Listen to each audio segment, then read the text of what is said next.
নমস্কার। প্রাণারামের মাধ্যমে সম্প্রচারিত ভারত কথার গ্রন্থিমোচনের ৩৭০তম পর্বে আপনাদের সবাইকে জানাই সাদর সম্ভাষণ। মহামতি অনন্তলালের অপার অনুগ্রহে আমরা শুনে চলেছি ভারত কথা। আমরা ভারত কথায় আলোচনা করছিলাম নয় অপনয় অর্থাৎ কূটনীতির বিষয় নিয়ে। প্রাচীন ভারতবর্ষের রাজশাস্ত্র কিভাবে এই নয় অপনয় বা কূটনীতিকে ব্যাখ্যা করেছেন, কোন নিয়ম কোন পলিসি একজন রাষ্ট্রনেতা বা রাজা তিনি গ্রহণ করবেন, কিভাবে নেবেন, এবং এই সম্পর্কে প্রাচীন ভারতীয় রাজশাস্ত্রবিদেরা তারা কি ধারণা পোষণ করতেন, কি তাদের মতামত, তাই আমরা শুনছিলাম। যখন এইসব আলোচনা আমরা ঠাকুর মশাইয়ের কাছে বসে করছিলাম, তখন তিনি একদিন আমাদেরকে ছান্দোগ্য উপনিষদের একটি অধ্যায় খুলে দেখিয়ে তিনি বললেন যে দেখুন, এই ছান্দোগ্য উপনিষদ কিন্তু খুব পরিষ্কার করে এই কূটনীতি সংক্রান্ত বলের কথাকে খুব স্পষ্ট করে বলেছে। তিনি বলেছেন তেজ কথা, প্রাণশক্তি, তেজ বা বল। সেখানে ছান্দোগ্য উপনিষদের ঋষি বলছেন যে একজন মানুষের বুদ্ধি বিবেচনার থেকেও তার বল, তার পরাক্রম এর শক্তি অনেক বেশি। এই বল বা পরাক্রম বলতে ছান্দোগ্য ঋষি যা বলতে চাইছেন সেটা কিন্তু কোনো ব্রহ্মলাভের উপায় মাত্র নয়, এটাও আমাদেরকে বুঝতে হবে। সেখানে ঋষি খুব পরিষ্কার করে বলছেন একজন তেজ সম্পন্ন অর্থাৎ একজন বলশালী মানুষ ১০০ জন বুদ্ধিমান ব্যক্তির হৃদকম্পন ঘটাতে সম্ভবপর। অর্থাৎ তিনি ১০০ জন বুদ্ধিমান মানুষকেও নাজেহাল করে নিতে পারেন, যার এই বল রয়েছে। এই বলটা কোন বল? শারীরিক বল? বুদ্ধিবলের কথা তো শুনলাম। তার মানে বুদ্ধিবলকে কোন বল হারাতে পারে, পর্যুদস্ত করতে পারে? অবশ্যই সেই বলটি হচ্ছে কূটনৈতিক বল, কূটনৈতিক প্রজ্ঞা। কূটনৈতিক বল এতটাই শক্তিমান যা ১০০ জন বুদ্ধিমান ব্যক্তিকেও পরাস্ত করতে পারে।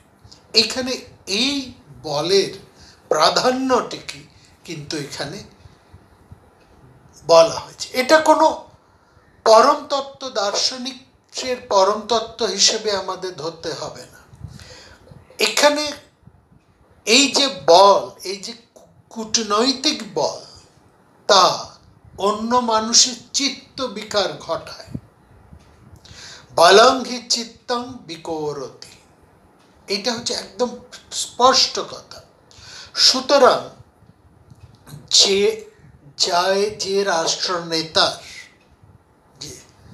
তার মন্ত্রী অমর্ত্যের মাধ্যমে তার মন্ত্রণা শক্তি আছে, তার নিজের উপরে তার নিয়ন্ত্রণ আছে, এবং সবচাইতে বড় কথা তার নিজের প্রজ্ঞা গুণ এবং কূটনৈতিক বুদ্ধি রয়েছে, তিনি একমাত্র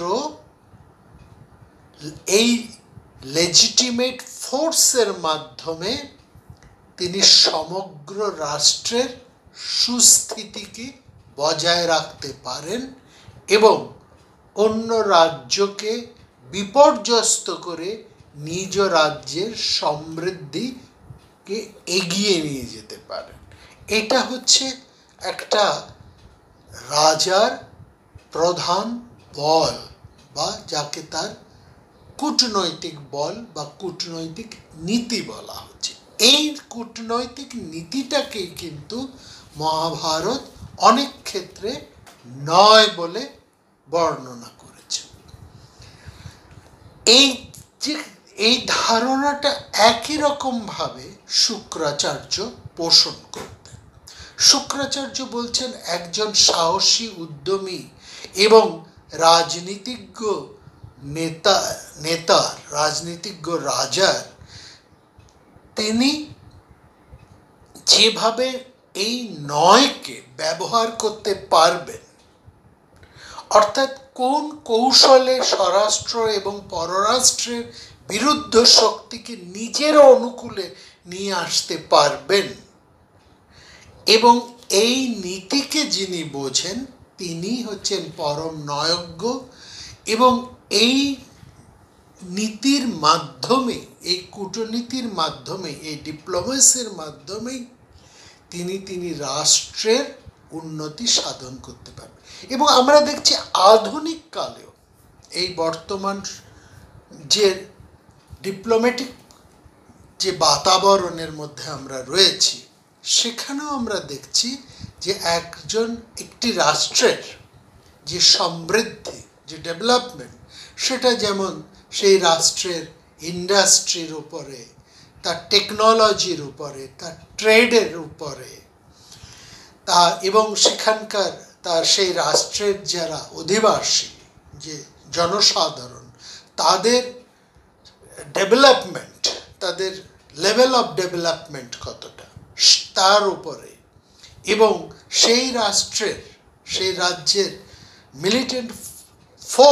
মিলিটারি ফোর্সের ক্ষমতা, দক্ষতা কতটা সেই রাষ্ট্রের মিলিটারি শক্তি কতটা বেশি, কতটা জোরদার, এবং সবচাইতে বড় কথা সেই রাষ্ট্রের মূল্যবোধ, সামগ্রিক মূল্যবোধ, এর উপর একটা রাষ্ট্রের উন্নতি নির্ভর করে। এখানে কিন্তু একটা জিনিস খুব গুরুত্বপূর্ণ, এই কথাটা এখনকার কথা নয়, এই কথাটা কিন্তু খুব প্রাচীন সময়ে এবং মহাভারতের আগেও কিন্তু এই কথাগুলো বলা হয়েছে। মহাভারত একে খুব বিশেষভাবে জোর দিয়েছে।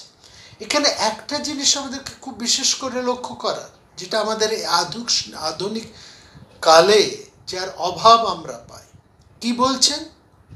একটা রাষ্ট্রের সমৃদ্ধি প্রকাশ পাচ্ছে তার ইন্ডাস্ট্রি অর্থাৎ শিল্পের ওপরে, তার ট্রেড অর্থাৎ বাণিজ্যের ওপরে, তার টেকনোলজিক্যাল ডেভেলপমেন্টের ওপরে, তার কারিগরি ক্ষমতার উপরে, সেই রাষ্ট্রের জনসাধারণের স্ট্যান্ডার্ড অফ লিভিং এর ওপরে, ব্যক্তিগত উন্নতি তাদের কত তার উপরে, সামরিক ক্ষমতা কতটা তার উপরে, মিলিটারি পাওয়ার, এবং এইগুলো তো আছে, কিন্তু বলছে এইগুলোই একমাত্র নয়, সবচেয়ে গুরুত্বপূর্ণ কোনটা বলছেন সেই রাষ্ট্রের সামগ্রিক মূল্যবোধ কতটা, অর্থাৎ বাকি সবগুলো রয়েছে, কিন্তু সে রাষ্ট্রে যদি মূল্যবোধের অবক্ষয় দেখা দেয়, তাহলে দেখব সে রাষ্ট্র কিন্তু সমস্তগুলো অন্যান্য সবকটা ক্ষেত্রে যথেষ্ট উন্নতি করে একমাত্র সেই রাজ্যে, সেই রাষ্ট্রে যদি সামগ্রিক মূল্যবোধের অভাব থাকে, তাহলে সেই রাজ্য বা সেই দেশ, সেই রাষ্ট্র তার উন্নতি ধরে রাখতে পারে না। সুতরাং সামগ্রিক মূল্যবোধ এটা কিন্তু ভীষণ গুরুত্বপূর্ণ, এই কথাটাও কিন্তু বলা হয়েছে। এখানে হস্তিনাপুরের সঙ্গে যুদ্ধ হচ্ছে দুর্বল ইন্দ্রপ্রস্থের প্রতিনিধিদের। তারা রাজ্যহারা, তাদের ইন্দ্রপ্রস্থ হস্তিনাপুরের গর্ভে চলে গেছে, তাদের সহায় হচ্ছেন বাকি কিছু রাজারা, তাদের বুদ্ধি পরামর্শ এবং অন্যান্য জিনিস তাদের রয়েছে। কিন্তু এত শক্তিমান হয়েও হস্তিনাপুর কেন পারল না? হস্তিনাপুরের কি মিলিটারি পাওয়ার কম ছিল যুদ্ধে? না, যথেষ্ট ক্ষমতা ছিল, তাদের পরামর্শদাতারা প্রচুর ছিলেন। তাদের অন্যান্য ক্ষমতাও যথেষ্ট ছিল, সেখানকার জনসাধারণদের অবনতি কিছু ঘটেছে এরকম কোনো খবর আমরা মহাভারত থেকে পাইনি। সেনারাও বাধ্য ছিলেন, কারণ দুর্যোধন এই দিকটা খুব ভালো সামলাতে পারতেন, সেই কথায় আমরা আসবো।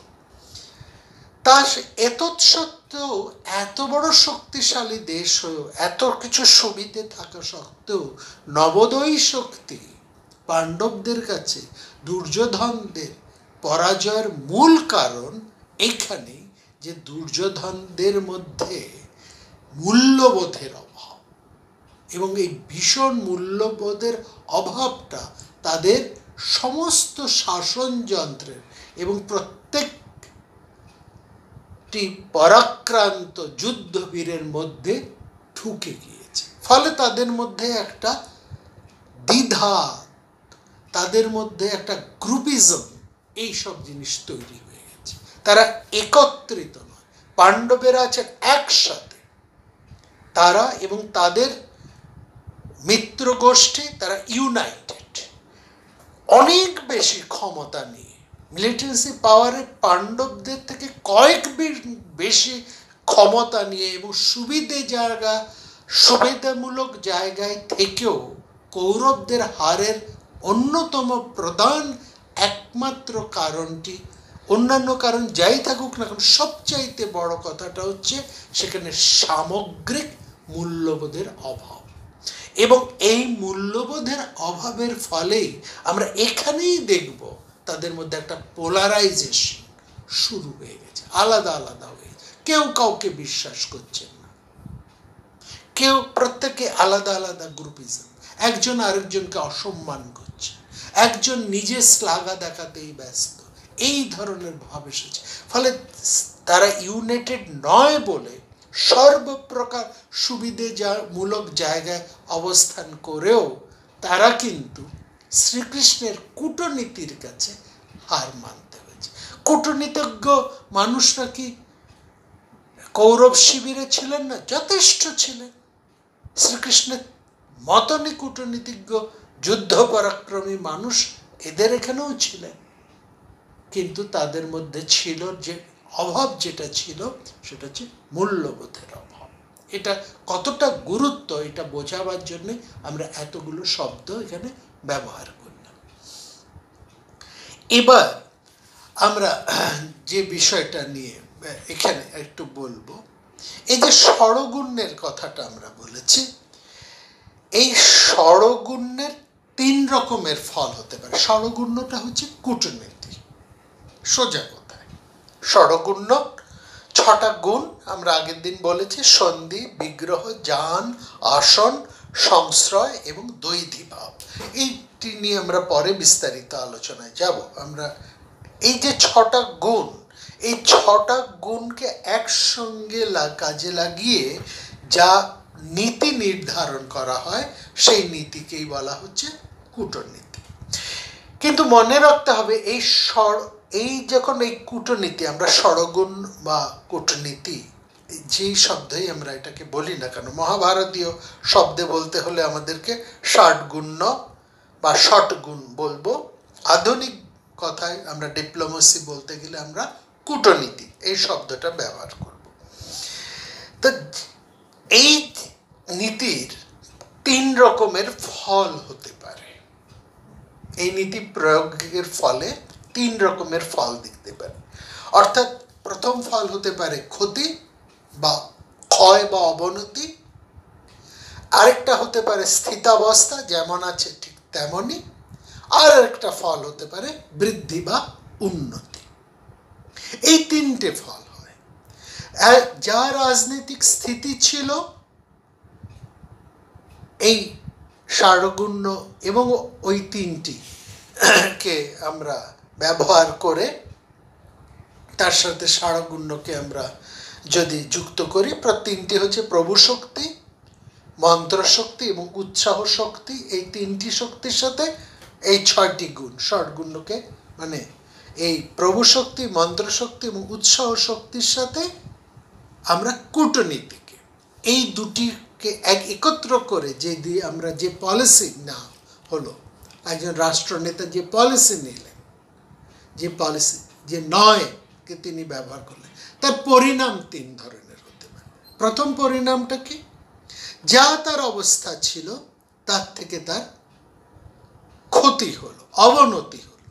অর্থাৎ পলিসিটি যদি ঠিক মতো প্রয়োগ না করা যায়, তাহলে তিনি যে অবস্থায় ছিলেন, রাষ্ট্র যে অবস্থায় ছিলেন, তার থেকে তার ক্ষতি হলো এক।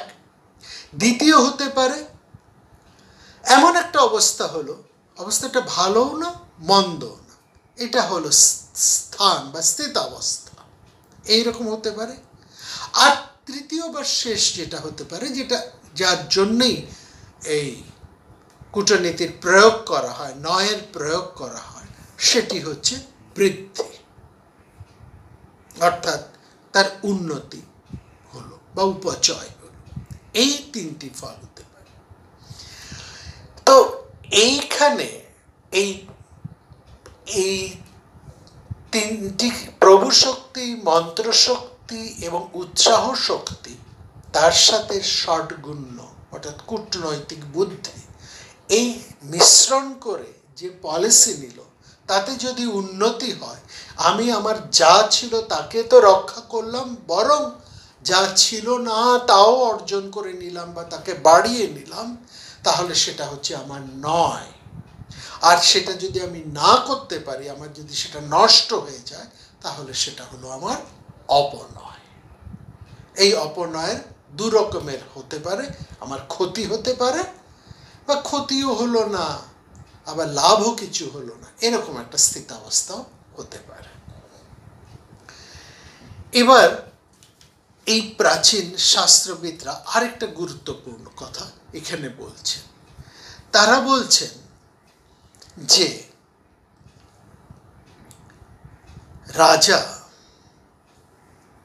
এই যে কূটনীতি গ্রহণ করবেন, কূটনীতির সম্বন্ধ বিস্তারের মানে নিজের আত্মগুণে সমৃদ্ধ হয়ে এই যে নয়ের প্রয়োগ যে তিনি করবেন, সেটা নির্ভর করছে, আমরা এটা দেখলাম, রাজার শক্তি এবং সিদ্ধির উপর।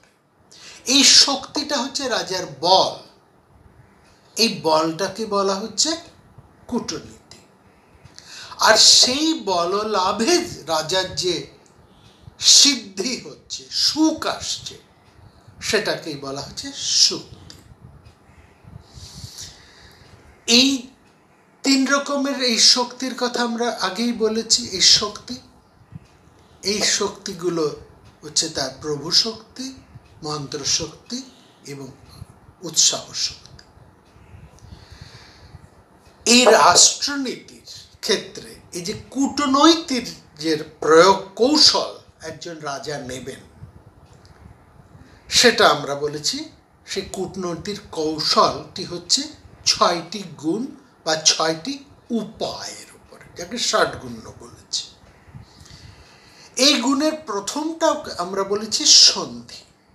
যখন দুজন রাজার মধ্যে ভূমি নিয়ে, কোষ নিয়ে বা কোনো কিছু দান, জিনিসপত্র দেবার ব্যাপারে যে সন্ধি হয়, সেটাকে বলা হয় সন্ধি বা পণ বন্ধন। বিগ্রহ, তারপরে বলছে সন্ধির পরে যেটা বিগ্রহটা হচ্ছে বিবাদ। তারপরে আসছে আসন। আসন হচ্ছে সন্ধির ব্যাপারে সন্ধি করে কিন্তু সন্ধির বিষয়ে কোনো আগ্রহ না দেখানো, সেটাকে বলছে আসন। আমি সন্ধি করলাম, উপর আমি সন্ধি করলাম, কিন্তু ভেতরে ভেতরে আমি সন্ধির শর্ত পালন করলাম না।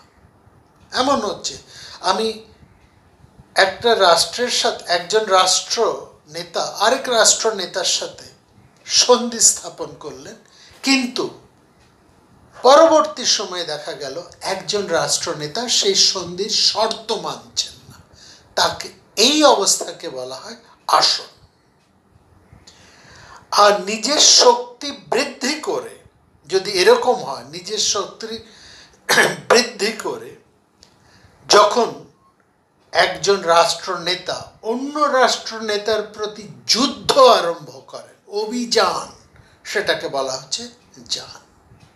এবং এই যুদ্ধের সময় বলবান রাজার কাছে যে রাজা আত্মসমর্পণ করেন, বলবান রাষ্ট্রের কাছে যে দুর্বল রাষ্ট্র আত্মসমর্পণ করেন, শরণাগত হয়, তাকে বলে সংশ্রয়। আর দুই বলবান রাজার মধ্যে যখন সন্ধি হয়, যুদ্ধ করব না, একজনের সাথে সন্ধি করলো, দুই বলবান একজনের সঙ্গে সন্ধি করলো, এরকম হতে পারে। একজন বলবান রাজা, আরেকজন বলবান, তার সম্মুখে দেখা গেল দুজন বলবান রাজা চলে এসেছে। একটি রাষ্ট্র আরেকটা রাষ্ট্রের বিরুদ্ধে যুদ্ধ ঘোষণা করল। এই জায়গাটা একটু বোঝুন। একজন রাষ্ট্রনেতা আরেক রাষ্ট্রের বিরুদ্ধে যুদ্ধ ঘোষণা করেছে। এবার দেখা গেল যার বিরুদ্ধে যুদ্ধ ঘোষণা করা হয়েছে তার সহযোগী আরেকজন শক্তিমান রাষ্ট্র আছে, যে এই রাজার থেকে, যিনি যুদ্ধ করতে যাচ্ছেন, তার থেকেও বেশি শক্তিমান। তখন এই রাজা কি করলেন? ওই বেশি শক্তিমান রাজার সাথে সন্ধি করলেন আর কম শক্তিমান রাজার সাথে যুদ্ধটা চালিয়ে গেলেন। এইটাকে বলে দ্বৈধী ভাব। আর এই দ্বৈধী ভাবটাকে আমরা বলি ডুপ্লিসিটি। আর শত্রুর সাথে, অর্থাৎ শত্রুর সাথে সন্ধি করছি ওপর, কিন্তু শত্রুর যে মিত্র, তার সাথে গোপনে বোঝাপড়া করে নিয়ে যে সন্ধি করেছিলাম সেই সন্ধিটাকে নস্যাৎ করে তার বিরুদ্ধে যুদ্ধ চালিয়ে গেলাম। এটা হচ্ছে দ্বৈধী ভাব। তো এই হচ্ছে মোটামুটি কূটনীতির কৌশল। কোথাও সন্ধি, কোথাও বিগ্রহ, কোথাও আসন, কোথাও যান, কোথাও সংশ্রয় এবং কোথাও দ্বৈধী ভাবে এই উপায়গুলো নিচ্ছে। অর্থাৎ কোন সময়ে আমি কোন শত্রুর সাথে সন্ধি করব, কখন সন্ধি ভেঙে বিগ্রহে যাব, কখন আমি আসন, অর্থাৎ সন্ধি করেছি অথচ সন্ধির কোনো শর্ত আমি মানব না, বরং আমি সন্ধি, একজন রাষ্ট্রশক্তি, অর্থাৎ কখন একজন রাষ্ট্রশক্তি আরেক রাষ্ট্রশক্তির সাথে সন্ধি করবে, কখন এক রাষ্ট্রশক্তি আরেক রাষ্ট্রশক্তির সাথে বিবাদ করবে, যুদ্ধ করছে না কিন্তু বিবাদ করছে। যেমন আমরা মাঝে মাঝে দেখি আমাদের চীনের সাথে যা হচ্ছে, এটা হচ্ছে বিগ্রহ, এটা যুদ্ধ নয়, এটা বিগ্রহ। কেউ কারোর সঙ্গে যুদ্ধ করছে না কিন্তু একটা সীমান্তে এসে একটা বিবাদ সৃষ্টি করছে, এটা হচ্ছে বিগ্রহ। আর আসন হচ্ছে কি, সন্ধি করলাম কিন্তু সন্ধির শর্ত মানছি না, সন্ধি শর্ত উল্লঙ্ঘন করে একতরফা আক্রমণ করে যাওয়া, আবার সন্ধির শর্তগুলোকে উল্লঙ্ঘন করা, এটা হচ্ছে আসন। যান তো পরিষ্কার কথা, একেবারে যুদ্ধের অভিযান, এই অভিযান থেকে যান শব্দটা এসেছে। সংশ্রয় হচ্ছে পরাক্রান্ত রাজ শক্তির কাছে শরণাগত হওয়া, এটা হচ্ছে সংশ্রয়। আর দ্বৈধী ভাবটা হচ্ছে ডুপ্লিসিটি, অর্থাৎ মুখে একরকম বলে অন্য তার সহায়ক শক্তির সাথে তলায় তলায় গোপন আতাত করে সন্ধি নষ্ট করে যুদ্ধ চালিয়ে যায়, এই ডুপ্লিসিটি। এই যে ছটা কূটনৈতিক উপায়, এই ছটা কূটনৈতিক উপায়গুলোকে নিয়ে একজন যিনি সঠিক সিদ্ধান্ত নিয়ে তিনি যেখানে কোনটি তিনি গ্রহণ করবেন, কোন উপায়টি গ্রহণ করবেন, কোনটি কোন সময় কাজে লাগাবেন, এই পলিসিটি যে রাষ্ট্রনেতা সঠিকভাবে নিতে পারেন, এই যে নয়টাকে সঠিকভাবে অবলম্বন করতে পারেন, তিনি হচ্ছেন নয়জ্ঞ। এইটা হচ্ছে প্রাচীন রাজশাস্ত্র থেকে। আমরা দেখছি আধুনিক সময়েও কিন্তু মোটামুটিভাবে এই পলিসির একটা ফ্রেমওয়ার্ক একই রকমভাবে চলেছে। এখানে আরেকটা জিনিস এখানে আমাদের প্রাচীন শাস্ত্রকারেরা বলছেন যুদ্ধ বিগ্রহের মধ্যে না গিয়েও আমরা এখানে দেখুন এই যে অবস্থার মধ্যে আছে সেখানে যুদ্ধ বিগ্রহের মধ্যে গিয়ে দেখুন যে দুটো দেশ পাশ যদি এরকম করে যে নিজেদের মধ্যে একটা আন্ডারস্ট্যান্ডিং করে নেয় যে ঠিক আছে তুমি শত্রুরা তুমি আমরা দুজনে মিলে একটা রাষ্ট্রের বিরুদ্ধে অভিযান করব, হ্যাঁ, তুমি এই দিক দিয়ে আক্রমণ করো, আমি এই দিক দিয়ে যাচ্ছি, তারপরে তার ফলে আমাদের দুজনের যে লাভ হবে দুজনে তা সমান সমান করে ভাগ করে নেব। এই যে অভিযানের পর দুই সমশক্তি রাজার যে লাভ সেটা যে সন্ধি করলো, এই যে সন্ধি এইটাও হচ্ছে একটা সন্ধি। এই ধরনের উপায়টাকেও একটা সন্ধি বলা যায়। ভালো করে লক্ষ্য করুন, হস্তিনাপুর ত্রিগর্ত হস্তিনাপুর খুব শক্তিশালী, ওইদিকে বসে আছেন মৎস্য দেশ, সেটাও শক্তিশালী, যথেষ্ট শক্তিশালী। হস্তিনাপুর কিন্তু মৎস্যরাজকে সরাসরি আক্রমণ করছে না যতদিন কীচক বেঁচে ছিলেন, কারণ কীচক এতটা শক্তিমান যে হস্তিনাপুর একলা কখনোই তার শত সহস্র শক্তি থাকলেও ভীষ্ম দ্রোণ কৃপের মতন যুদ্ধবীরেরা থাকলেও তারা কিন্তু কোনোদিন মৎস্য দেশ অভিযান করেননি। আর ওইদিকে ত্রিগর্তরাজ বারবার মৎস্য দেশের কাছে অপমানিত, নির্যাতিত, ভুলুণ্ঠিত হয়ে তিনি বারবার এসে হস্তিনাপুরের সাথে সন্ধি করছেন, তাদেরকে অনুরোধ করছেন আপনারা মৎস্য দেশ করুন। কিন্তু হস্তিনাপুর অপেক্ষা করেছে ত্রিগর্তের সাথে তাদের একটা বন্ধুত্বপূর্ণ সম্পর্ক আছে, কিন্তু ত্রিগর্তকে নিয়ে তারা কিন্তু ত্রিগর্তের অনুরোধেই তারা কিন্তু ঝাঁপিয়ে পড়েননি যতদিন কীচক বেঁচে ছিল। যেই সময় কাল উপস্থিত হলো, এটা হচ্ছে সময় বা কাল, যে সময় কীচক বধ হলেন তখন হস্তিনাপুর আর ত্রিগর্ত দেশ একটা সন্ধিতে এলো। তারা কি বললেন যে তুমি এক দিক থেকে আক্রমণ করো, আমরা একটা দিক থেকে আক্রমণ করো, এবং যা আমরা ওই ত্রিগর্ত দেশ মৎস্য দেশ থেকে যা পশু সম্পদ আমরা ছিনিয়ে নিয়ে আসবো, আমরা তা নিজেদের মধ্যে ভাগ বাটোয়া করব। এটাও হচ্ছে এক ধরনের সন্ধির উপায়। এখানে এই যে মন্ত্রশক্তি, প্রভু শক্তি, উৎসাহ শক্তির এই তিন শক্তির মধ্যে প্রত্যেকটার গুরুত্ব কিন্তু সমান, এই কথাটা শাস্ত্রকারেরা, রাজনৈতিক শাস্ত্রবেত্তারা সেই মহাভারতের সময় পর্যন্ত বারবার এই কথাটা বলছেন যে কার্য সাধনের সময় পরস্পরের একটা আরেকটার উপর নির্ভর করে এবং প্রত্যেকটার গুরুত্বই সমান। এই কথাটা মনে করিয়ে দিয়েই কিন্তু কৃপ কর্ণকে বলছেন যে তুমি যুদ্ধের ব্যাপারে কিছুই বোঝো না, যুদ্ধের নিয়ম, নীতি, কৌশল, কূটনীতি, এই সমস্ত কোনো বোধ, কোনো প্রজ্ঞাই তোমার নেই।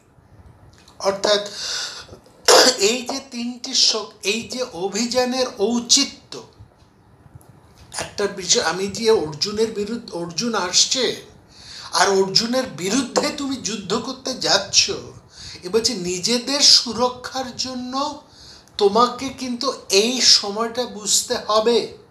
দেখো, আমরা যুদ্ধ করতে এসেছি মৎস্য দেশের বিরুদ্ধে, অর্জুন বা পাণ্ডবদের বিরুদ্ধে নয়। আমরা দুটো দিক থেকে, আমরা এবং ত্রিগর্ত রাজারা প্রথম থেকে সন্ধি করে ভাবে দুটি আলাদা আলাদা দিনে আলাদা সময় ত্রিগর্ত দেশকে আমরা আক্রমণ করছি, করে আমাদের দুজনেরই একই অভিপ্রায় করে আমরা সেখান থেকে ত্রিগর্ত দেশের রাজা, ত্রিগর্ত দেশের সেনাবাহিনীর বিরুদ্ধে আমরা যুদ্ধ করব। এইখানে যুদ্ধ করতে এসে আমরা যদি পাণ্ডবদের সাথে যুদ্ধে জড়িয়ে পড়ি তাহলে ফল হবে মারাত্মক। এই কথাটাই কিন্তু দ্রোণাচার্য বলতে চাইছে। সুতরাং যুদ্ধ বিগ্রহ করে এখানে আমাদের অনর্থক ফল হবে, কারণ অর্জুন আমাদের থেকে অনেক বেশি শক্তিমান। তিনি বলবেন, এই পরেই কৃপাচার্য বলবেন, সেই যুক্তি তিনি তুলে আনবেন যে আমাদের অতীত তুমি যে বলছো একলাই তুমি অর্জুনের সঙ্গে যুদ্ধ করবে, আমাদের সবাইকে বলছো আলাদা আমরা দাঁড়িয়ে থাকি, রথের উপরে দাঁড়িয়ে দেখি, তুমি এতটাই তোমার ক্ষমতা, তুমি একলাই অর্জুনের বিরুদ্ধে যুদ্ধ করবে, এবং তুমি দ্রোণাচার্যকে পর্যন্ত অসম্মান করে বলছো তাকে একেবারে পেছনে চলে যেতে। তোমার পাস্ট এভিডেন্স কি এরকম কিছু আছে যেখানে তুমি কখনো কোনো সময় একবারের জন্য অর্জুনের বিরুদ্ধে একলা যুদ্ধ করে বা সমবেত শক্তি নিয়ে অর্জুনের বিরুদ্ধে যুদ্ধ করে তুমি জয়ী হয়েছ?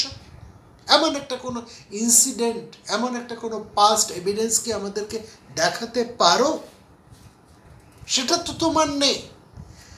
অর্থাৎ এইখানেই যে ডিপ্লোমেসি বা নয়ের কথাটা বলছেন, এইটা বলছে যে এই ডিপ্লোমেসিটা এই 6টা গুণের উপর নির্ভরশীল। অর্থাৎ এখানে আমি কোনটাকে কখন ব্যবহার করব, এই চতুরাপায়, সাম দাম দণ্ড ভেদ, এই চতুরাপায়ের প্রয়োগ আমাকে সময় বুঝে সময় অবস্থা করেই আমাকে করতে হবে। অর্থাৎ এইখানে আমরা দেখছি রাজনীতিশাস্ত্র, প্রাচীন রাজনীতিশাস্ত্র এই কথাই বলছেন যে একজন রাজা যদি যথার্থ নয়জ্ঞ না হন, তিনি যদি কূটনীতির সঠিক প্রয়োগ সঠিক সময়ে সঠিক কালে না করতে পারেন, তাহলে কিন্তু তাতে তার লোকক্ষয় এবং অর্থনাশ হয়। সেখানে শেষ বিকল্প, যুদ্ধ হচ্ছে শেষ বিকল্প। একজন রাজা কিন্তু শেষ বিকল্প হিসেবেও যুদ্ধ করতে চান না। একজন প্রকৃত নয়জ্ঞ রাজাও শেষ বিকল্প হিসেবে যুদ্ধ করতে চান না। যুদ্ধ এড়িয়ে রাজনৈতিকভাবে তিনি চরম প্রতিপত্তিশালী শত্রুর মোকাবিলা করতে চান, এবং নিজের প্রতিপত্তি বাড়ানোর জন্যই যুদ্ধ এড়ানোটা প্রয়োজন।